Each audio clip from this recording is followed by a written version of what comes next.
hominem ex iure quiritium liberum esse volo.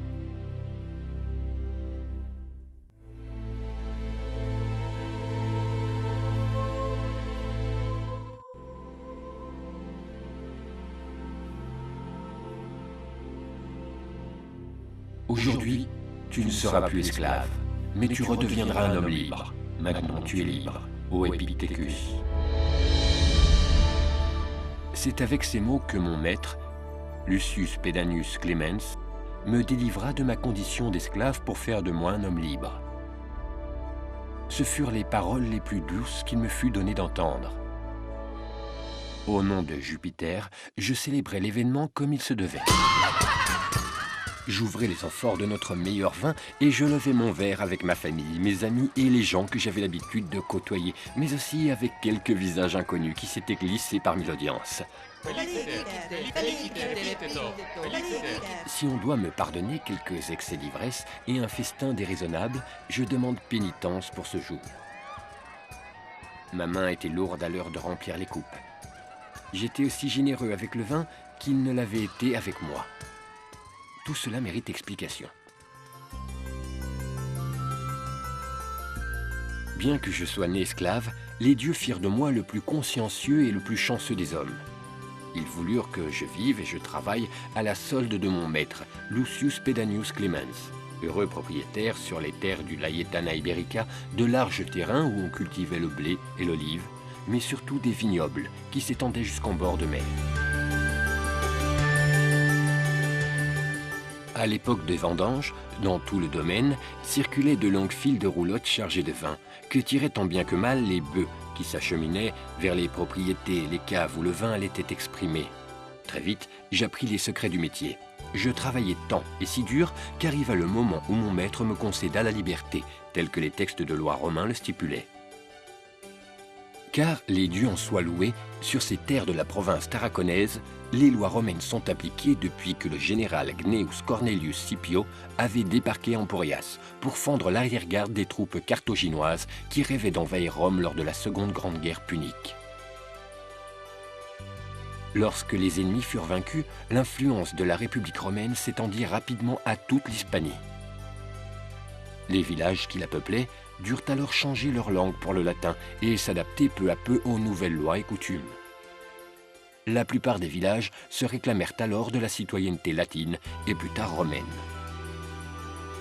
Avec l'arrivée de l'Empire et de ses grandes conquêtes, on leur permettait d'abord de s'ouvrir au commerce avec des terres lointaines et avec les peuples d'outre-mer, mais aussi de participer aux affaires publiques et à la vie politique.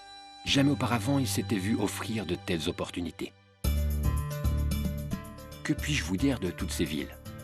Mis à part le fait que des édifices monumentaux trônaient au cœur des grandes places ensoleillées, que de larges rues ouvertes accueillaient de part en part pavillons, domaines et loges qui rendaient aux citoyens la vie bien plus facile, que de hauts aqueducs, des fontaines et des cloaques structuraient la vie publique et la prospérité, l'hygiène et le bien-être du peuple.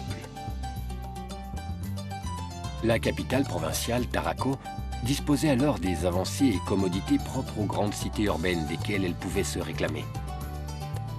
De même, la colonie de Barcino, de façon certes plus modeste, ainsi que les villes de Baetulo et Juro, sont de brillants exemples du progrès alors amorcé.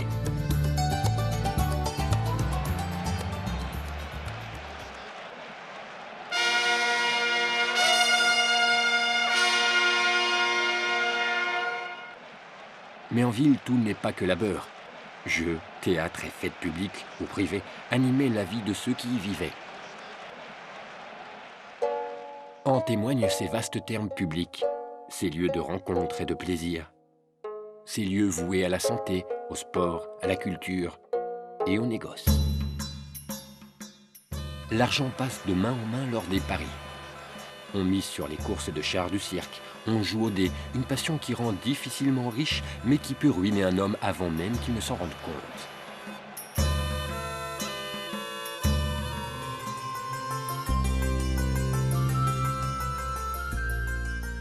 Mais revenons au travail.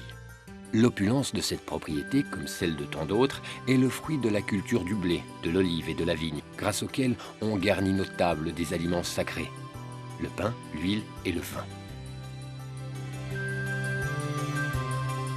Cette huile si brillante sur le morceau de pain, à l'heure où le soleil se reflète dans le vin, c'est l'expression la plus fidèle de cette prospérité.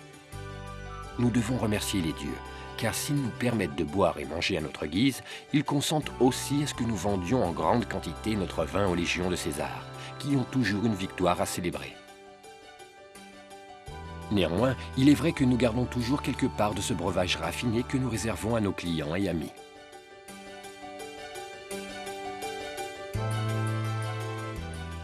C'est donc bel et bien au vin, comme je viens de le dire, à qui l'on doit l'opulence et la prospérité du domaine de mon maître et la fortune dont je profite aujourd'hui.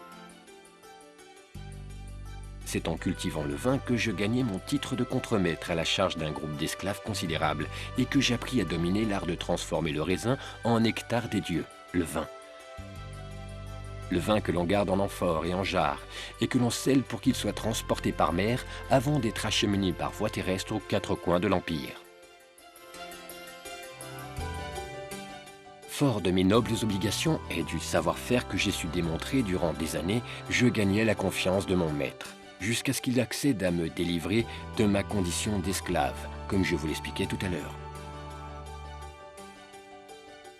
Ce qui me permit d'épouser Aciliar et Toussa, et de former avec elle une famille, mais aussi d'accéder à une classe sociale bien plus élevée que celle à laquelle j'aurais pu aspirer, et dont mes descendants pourront se réclamer.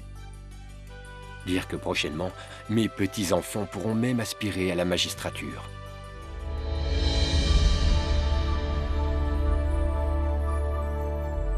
Vinum bonum laetificat cor hominis. C'est-à-dire, le bon vin remplit le cœur des hommes de joie. Je lève ma coupe au bon vin, qui, bu avec mesure, réjouit nos âmes, nous inspire d'agréables pensées et nous aide parfois à trouver les mots justes.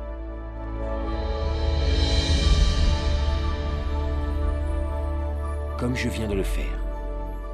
Trouver les mots justes pour vous rendre ma vie familière, pour vous ouvrir mon cœur, si touché par ces terres riches d'histoire, ces terres qui nous accueillent et nous nourrit. Trouver les mots justes pour vous décrire les vertus que tout bon Romain se doit d'observer.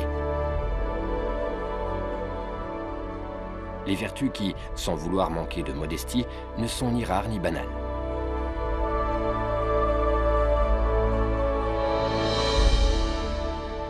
Je voudrais vous parler des efforts que demande tout travail,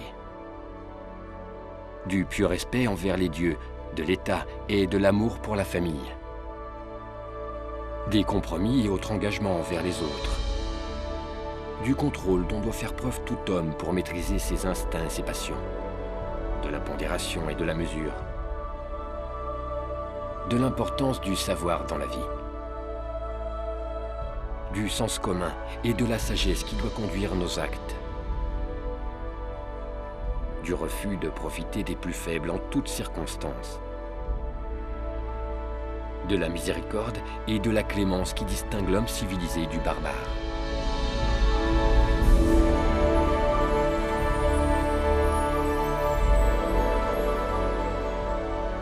Avec le passage des années et des siècles, il est certain que les mots que je viens d'employer changeront. Mais je suis convaincu que nos vertus devront rester intactes si nous voulons vivre en hommes dignes.